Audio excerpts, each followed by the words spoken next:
Hey,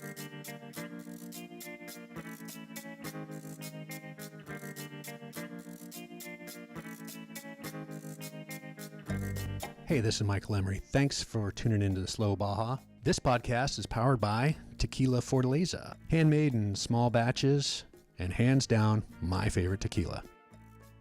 Hey, I want to tell you about your new must-have accessory for your next Baja trip. Benchmark Maps has released a beautiful, beautiful Baja California Road and Recreation Atlas. It's a 72-page large format book of detailed maps and recreation guides that makes the perfect planning tool for exploring Baja. Pick yours up at benchmarkmaps.com.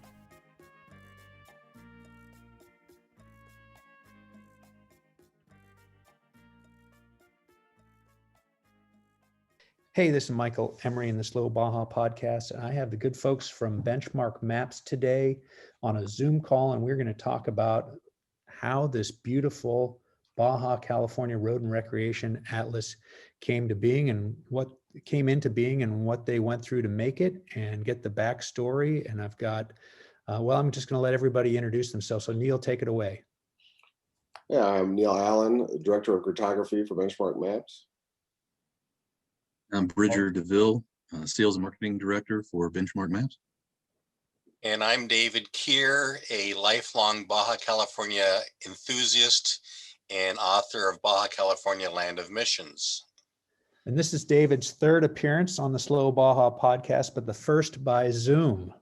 So normally I like to get up to see David in person and talk to him about things, but I'm really excited. There's been some buzz, and the buzz hit my mailbox day before yesterday, and my Baja California Road and Recreation Atlas showed up, and I've just been diving into it. I had to put aside some reading that I was doing for another podcast and just really dive into this. And I have some of your other atlases, so I'm familiar with the format, but this really is an amazing production because you've broken it down with recreation, and you've got the regional maps, of course, and then you have recreation maps, and then you have landscape maps. So whose idea was this, and how did all this come about? And anybody who wants to tackle these things, dive in. I'll jump in there. Yeah, I was gonna say, Bridger, jump in. Yeah, sure. So several years ago, we started receiving requests from our customers for something for Baja California, and we're constantly researching new states to develop atlases for new areas. We had some projects underway, but it was mostly in the wake of the Baja Almanac by Landon Crumpton that went out of print in 2009 after his untimely death. And that title, as everyone knows, became very valuable online and was almost impossible to get a reprint made. So we looked at taking a look at it. We weren't too familiar with Baja, but we had been down there a few times and really enjoyed it. It's an international title for us, so it's a whole different list of tasks that have to be done in terms of data compiling, field work. And eventually in 2019, we were attending the Esri user conference in San Diego, which if anyone from San Diego knows, it's a real big event there for Esri, the kind of GIS software company. And Neil and I were down there, and we had a fortuitous dinner meeting arranged with David Kier. And David really got us fired up and put us over the edge and helped us really commit to creating the Baja California Road and Recreation Atlas. It was more of a from the beginning project for us because we could not acquire data. Neil can speak more to the technical aspects of that, but we knew we would have to, for lack of a better word, just start it from scratch and create it ourselves. And so we took the time to do that. It's very exciting. Neil, do you want to talk about a couple of the... Let me jump in here for a second. So I'm assuming that most of the folks listening to Slow Baja are well aware of the Baja Atlas. Certainly I've I picked up a couple of them years ago at Mama Espinosa's when they were already sold out in the States. So by just buying a couple at retail down there, I was already, well ahead of the market. And they were a little treasure find. I picked up a couple of them recently on Craigslist, a guy who'd used them and was heading back to Europe and just decided to put them on Craigslist. And I couldn't believe my good fortune to pick up those. And I recently gave those away with the pending arrival of your product, your new Road and Recreation Atlas. I decided that I should at least get rid of one Baja Atlas set to the Slow Baja folks. So I did a little promotion and a giveaway and made somebody very happy to get that. But I feel your map, it looks like starting from a clean slate. It's stunning. I mean, no corners cut. It's a beautiful thing to look at, and beautiful and stunning amount of detail. So Neil, take it on. Tell us what cartographers do and how you approached this project. Well, a lot of it had to do with beginning. Well, thank you very much for the compliment, first of all, about the looks of it. We're happy with it as well. But yeah, I mean, part of it was started originally from looking at the almanac and just seeing how it worked and functioned. And the almanac also, I think, was complementary to us, and that had very similar aspects to what we also are. Some of the graphic elements that I think they borrowed from us perhaps over the years, and that's a very common cartographic thing. But yeah, when we started it, we looked to that first just to see and how that fit the market, and then we just started building just a little bit from scratch. I mean, we kind of built it in a data format, without thinking of how it's going to be stamped out into an atlas. So it's somewhat of a seamless database of sorts. And just looking at all the elements we're going to need, and we heavily leaned on David for that, just because of some of the elements that we were unfamiliar with or didn't particularly know, whether it be the Baja Divide Trail or all the missions and so forth. So we compiled all that, and then really heavily researched a lot of public domain databases. I mean, one of our MOs is that we don't ever just use an exclusive data source from any one place, or even if it is public domain. We even looked at buying some, proprietary or private companies' data early on, and it just was so prohibitively expensive. We decided we could do better ourselves and that we could build it for ourselves. The only data you need is David Kier. He's been hand drawing maps down there since 1974. Well, yeah, that was it. And so we declined to buy the private data and said, okay, well, we'll just send a bunch of field checkers down there like we normally do and start checking stuff out. Well, then we all know what happened, and unfortunately, we weren't able to do that. But fortunately, we had David in the wings and could lean on him a lot more as a consultant, and he was more than eager and willing to do so. So we were very happy to have forged that relationship early on, and it really was key to getting this thing as good as it is. Well, those are two very apropos words for describing David Kier. Eager and willing. So David, tell us where they screwed up. Tell the Slow Baja world how much work you had to put into this to get it up to David Kier spec. They are only now seeing by the ordering frenzy what a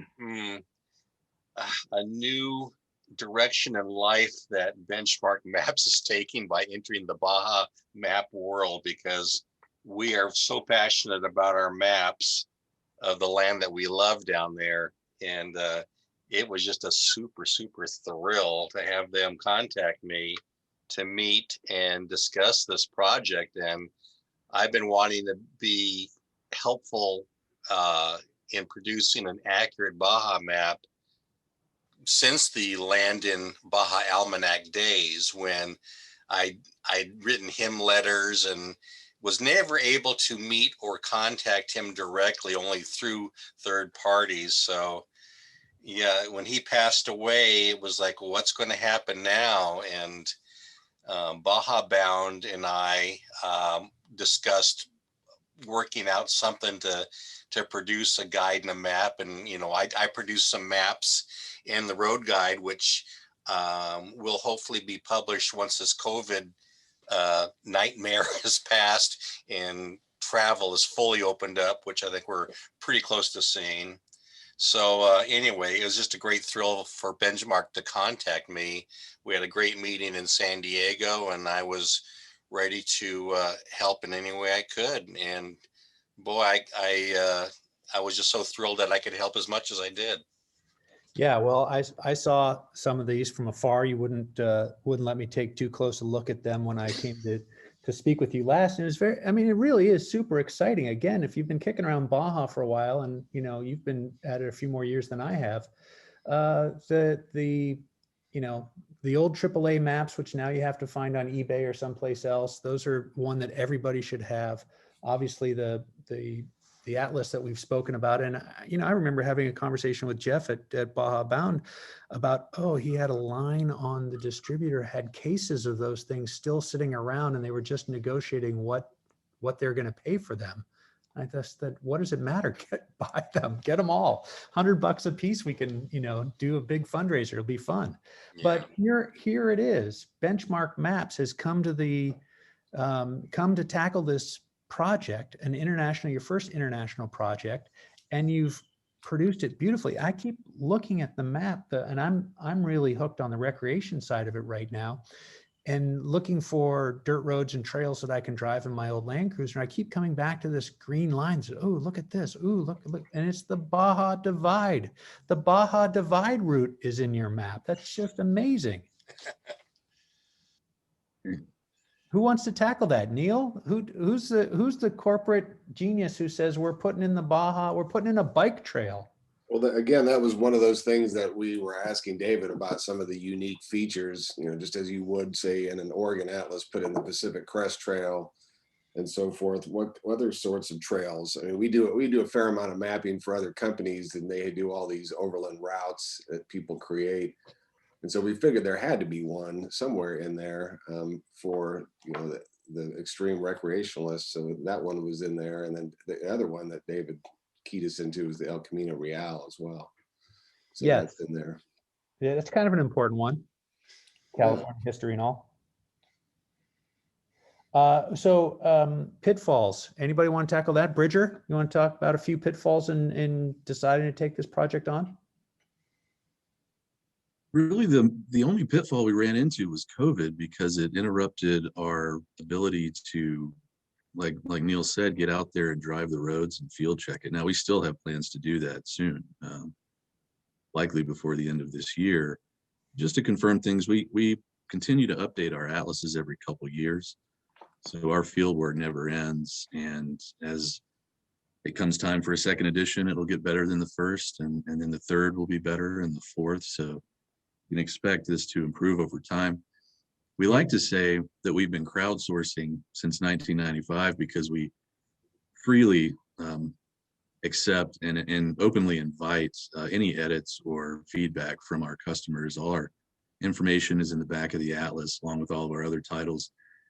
So we look forward to compiling our list of edits for the next edition, and it's always something we like looking forward to.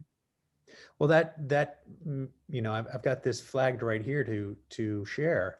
Our world is always in flux, thus map elements and conditions are constantly changing. Help us keep these current by sharing your expertise and notifying us of changes. We enthusiastically welcome comments and corrections. You know, yes. And Michael, to that point, if I may, we've already received one it's from David, who obviously keyed us off, but like say San Felipe just became a municipality 2 days ago. It's its own thing now. It speaks to the how quickly in flux things can become. Oh, don't worry, David will send plenty of corrections. I'm sure. We're betting on it. David, you want to chime in? I can be a fun guy too, you know. No, I appreciate the stream of corrections that you've sent me over the years. So there's got to be somebody who's just not Yeah. seeing what other people did before and saying, oh, well, they haven't done their homework. And that's David Kier. He's the guy who's actually checking it all. I'm the Baja egghead or nerd or whatever the title needs to be, because I just love looking at maps, and it's like flying over the land that you love. And I started drawing maps as a kid to remember the places where we camped in Baja.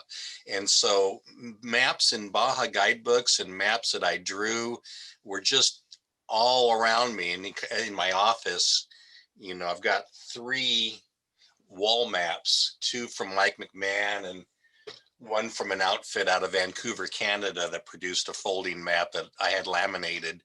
So wall maps and surrounding myself with maps just somehow entices me to look down. And then if I've traveled that road, which fortunately through Baja Bound's connection was able to do extensively between 2016 and 2019, I was able to give, fairly fresh input on roads, and everything changes. The next season's tropical storm can wash out a road, and Benchmark has just been wonderful about, adding little notes and suggestions, like the road up to Mission Guadalupe north of Mulegé frequently gets washed out, and they put a notation in there that just to that fact. And it's things like that, and things that like Benchmark has on their atlas, that they welcome comments and edits, and they want to keep the map is up to date. And nothing is 100%, but we try. The more we try to get it close to that, the better the product will be, and more enjoyment and function it'll have for everybody out there. Yeah, but you're really killing the secondary market on this if you're making it better every new edition. Who's going to collect your first edition map if the second, third, fourth, and fifth editions are even better?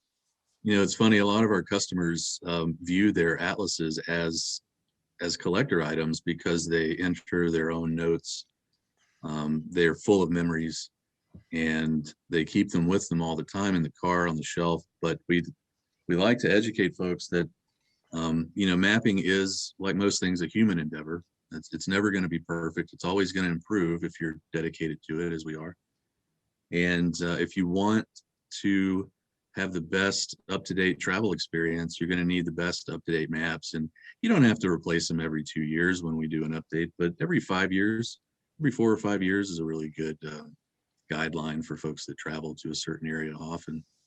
Keep your old ones on the bookshelf with your memories and notes inside, and have your new one, in the car. That's pretty good advice. I want to ask you, you'd mentioned field checking. How does one get that job? How do you field checkers map in real time? Tell me a little bit about what makes you guys different with your devotion to accuracy and actually having these things field checked. That is our number one most frequently asked question, is how do I become a field checker?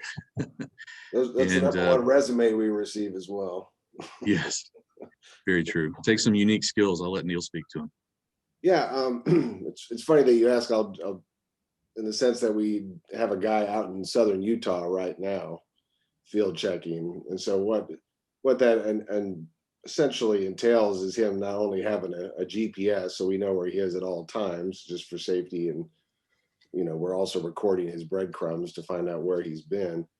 But he's out there recording and not just observing from behind the windshield, as it were. He's also out interviewing as well, talking to any park ranger or any local expert, in which he can flag down and potentially bribe with an atlas, or just wants to talk about geography and just so forth. So that's what he's presently doing right now. And this is becoming quite the hot topic because we're still trying to figure out what's going to happen with all the national monument stuff in southern Utah. And as we have a reprint coming up, that's key to at least getting correct in the next edition, or at least current in the next edition.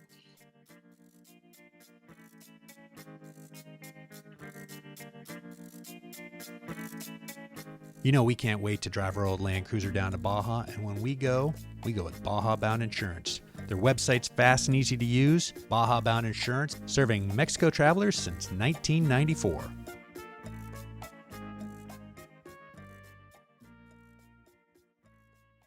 If I can though, Michael, can I follow up with that for just a Sure, second? Richard, go ahead. Another thing that we do in addition to field checking, and we consider it a form of field checking, is what we call desk checking. Excuse me. And what we do, we have an Army trained aerial imagery analyst who worked in Desert Storm years ago. And so he is one of our key guys that when it comes time to seeing what is in the field, we'll go out he'll go out and peruse all the current aerial surveys for the areas and double check those as well when we can't quite visit there, or if we have a question that we can't figure out from data alone. So it's a form of field checking, but we call it desk checking. I think I just realized that an awful lot goes into these things, an awful lot that the casual user doesn't think about, how all this information gets transcribed, cross-checked, double-checked, and then printed, and then improved upon in the next edition. That's really amazing, and it's a beautiful product, and I'm going to be excited to actually get it out and field check this myself. Let's get to the final lightning round here and just talk about what your expectations were of creating this Baja Road and Recreation Atlas. How long did you discuss it before you pulled the trigger to start producing it? And then I think you guys have had a little bit of a moment here in the Baja world. People seem to be damned excited about this. So what were your expectations about that? Anyone wants to jump in, take it. Sure, I'll jump in on the product. All of our atlases, when we start a new state, they take 2 to 3 years from beginning to the release date. So we knew a lot of work was going to go into it. We knew there was demand for it because of folks like David, obviously, and with a lot of consumer requests that we had over the years. We did not expect for it to blow up and effectively sell out the way that it has in such a short period of time. In fact, we are in steps to initiate a quick reprint because we need more stock. And we actually didn't do a small print run by any means. We expected our supply to last for a year at least, and it's essentially gone in a couple of weeks. So the amount of demand, even though it was indicated up front that there was a lot of demand, it's 10 times what we expected. And we know that's a lot of pent up demand from there not being a good atlas of the area in many years. But it's just been lights out for us. A home run we did not expect to hit this year. So it's been very exciting. And we're looking forward to potentially having, a company retreat down in La Paz or Ensenada or something as soon as we get a chance to. As soon as you get a chance to take a breath. Yeah. David can say, "I told you so" now. Yes, he did. I'm so pleasantly surprised and happy. Probably not too surprised, but it's very pleasant to see the reaction that at least me monitoring both Facebook and Baja forums, seeing the reaction. And it's been great, and I'm so happy for you guys. So I'm looking forward to seeing this grow, and it's great to hear that you plan future editions. So we know that there's a long-term future for this product, that it will be updated as new roads come in or things change. It's really nice to hear. Yeah, I'd follow that up with saying, not only are we looking forward to updating it, we're looking forward to it just evolving as many of our titles have.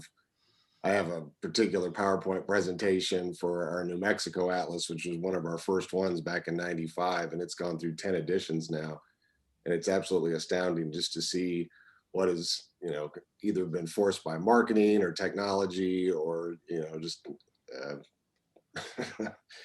just the styles of the day, anyhow, the state of the art, I guess. So yeah, we're looking forward to it evolving and becoming even a bigger, better product as time goes by here.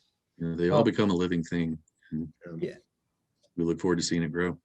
Yeah, well, let's do two things here. We're going to wrap it up. So I'd like you to tell the Slow Baja community where, if anywhere, is the best place for them to put in an order for a map, for a Baja California Road and Recreation Atlas. So that's the question that you'll answer in just a second. But I'm old fashioned. I drive this 50-year-old truck, only use paper maps. I learned in Baja, you always ask a local, what's the road look like past your place? Where do I go? Can I get through on this vehicle, whatever the vehicle is that I'm driving at the time? You've got one of these handy dandy new gizmos on the front of your, right on the front cover of your atlas that I can put my smartphone up to, and it gives me a whole bunch of digital stuff too. So can you jump into the digital side of this atlas? I mean, we've only been oohing and awing over the paper side, but can we talk about just the digital side for a second, and then tell everybody where they should go if they want to get one of these guys? Sure. The QR codes that you'll find in the book will take you to a few different places. We have sort of hidden web pages on our website that contain expanded information resources that you can find. Some of it's from the rec guide itself. It's just an online form so that you can, tap a website and it'll open up, or tap a phone number and make a call. So the QR codes are a nice way of kind of supplementing the printed book with some digital content. Now, in addition, there is a digital product that's derived from this printed atlas. It's the Baja California Atlas landscape maps. It's available now on the Avenza Maps app for iOS and Android. Avenza Maps is kind of the iTunes of maps. It's a large place to shop for hundreds of thousands of maps. Many of them are free, many of them are not. Like many things, you get what you pay for. You have great map publishers there that sell digital versions of their maps and Avenza Maps, and effectively it's like a PDF download. So it works offline, has a lot of great features in it, like placing waypoints and adding photographs or notes to it.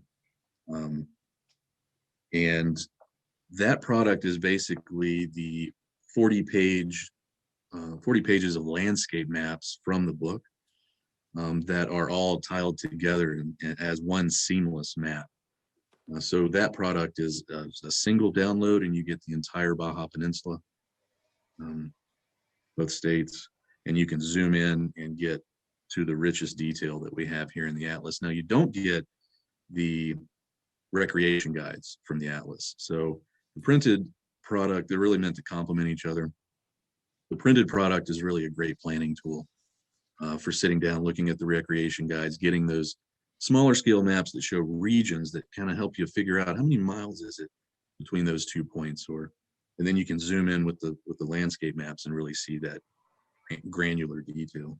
I know that mine came through Baja Bound Insurance. They had pre-purchased a number of cases and were selling them as a service to their users. So that's how I got mine. Maybe you can tell us where the best place right now with all the hype is to find this beautiful map. Sure. You can find them on our website directly at benchmarkmaps.com. Other online venues to order the Atlas are Baja Bound Insurance. There's Discover Baja Travel Club. There is Amazon.com carries it as well. We plan to have it on shelves in stores throughout the peninsula. In many towns, we have a distributor set up in Los Cabos, Baja Books and Maps, that will be distributing it wholesale to retailers throughout. So I would say, online short term, if you're in a rush to get there, order it online at benchmarkmaps.com and we'll get it to you quickly. If you have a little time to wait for it, you want to buy it locally, Give it a few weeks, it'll be on shelves. And just give us an email or a call if you have any questions. Well, I'm not sure that I have any real cartography field checking skills to offer here, but I could load up a couple of cases of these and drop them off on my trip down the peninsula next time if you need an informal distributor. Absolutely. This is when you guys are supposed to be chuckling to yourselves. Neil, you should be chuckling out loud right now. How many times do I the get old this MO? mistake? They used to call those guys trunk slammers, and that's what they used to do back in the days, kind of with the Fuller Brushman. But that's how that maps used to be distributed like that. Yeah. Well, let's not reinvent the wheel. Hey, I really enjoyed getting behind the scenes a little bit on how this beautiful Baja California Road and Recreation Atlas came to be from Benchmark Maps. And I'm delighted that you guys have come on board as a new sponsor. So thank you very much for that. And I really look forward to having this in the Baja visitor, Ted Donovan's ample lap open, saying, "Where are we going, buddy?" And having him, my in-person navigator, tell me, "We're following this little trail right here and we're going from here to there. And look, there's a taco stand." You actually have taco stands in some spots on this map. That's incredible. David, did you plug in some of those details? Oh, no, I think most of taco stands I was pleasantly surprised to see on there. We made sure that places like cow patties and Sherry's at Bahia Asuncion and I saw that. we made sure those were on there too, you know. How does one become a cartographer? Because I know, David, that was probably, in your wheelhouse for some time when you were. Yeah, it was my profession choice in my early 20s, and irrigation got in the way. Changed me. Well, Neil, how does one become a cartographer? Yeah. What was your path? It really just started back. I knew what I wanted to go to college for, and I always enjoyed drawing, when I was younger, and wanted to make a career of it. But I didn't think I wanted to get my MFA. I didn't believe I was that creative that I could rely completely upon my creativity and, say as an artist. But I was also interested in civil engineering to some degree, but I didn't want to learn how to use a T-square and I didn't want to be a draftsman. So I felt like this was kind of the best of both worlds, that it kind of gave me a subject material in which to focus on, but yet allowed me to express my creativity on top of that. So it was kind of a nice blend of both of those. Okay, if I may tease one more thing, I mean, not that Sure. it necessarily needs to make the podcast, but I know David's been chomping at the bit. We are right on the cusp of having a wall map. Yay! So, and we will, I'll obviously give David the right of first critique. So we will be talking to you, David, shortly about that kind of thing. I'm Hey, so so- happy to hear that. Using a wall map, when you say wall map, what does that mean? How big of a map is that? Is that like the folding map that you would have in your glove box? It's not a folded map. This is going to be more presentational. Presently, Okay. It's 30 inches by 40 inches, or 48 inches by 30 inches. So this is frame it and put it on your wall. Exactly. Awesome. Well, again, I don't know if it's an age-related thing or not, but it's just so great to see the map folded out in front of you or on the wall to say, "Oh, well, see, we were here and then we were going to go there, but then we ended up going here instead," rather than just trying to scroll on a screen. Oh, yes, there's a big world of difference between electronic maps and physical maps for sure. Oh, definitely. Yeah. I mean, just like you described, the way you socialize around them. All right. Well, guys, thanks a bunch for making some time to talk about this. And I look forward to seeing Baja in person unfold from the pages of my benchmark map into dust in front of me. So thanks again, and look forward to talking to you all soon. You got it. Thanks for bringing us along. And we look forward to hearing about your adventures on your podcast. All right. Appreciate Terrific. the opportunity. Thank you. All right. And David, well done. Yes. I appreciate you getting the details right all the time, and I look forward to talking to you about some other Baja subjects soon. Sounds like a good idea to me. Thank you. All right, everybody. Have a great day. Take care. Thanks. Bye, guys. Bye-bye. Slow Baja's wardrobe is provided by Taylor Stitch. Responsibly built for the long haul, Taylor Stitch makes clothes that wear in, not out. Wherever your adventure takes you, Taylor Stitch has you covered. Check them out at taylorstitch.com. Hey, you guys know what to do. Please help us by subscribing, sharing, rating, all that stuff. And if you missed anything, you can find the links in the show notes at slowbaja.com. I'll be back before you know it. And if you want to receive notices on new episodes, please follow Slow Baja on Instagram, Twitter, and Facebook for you old folks.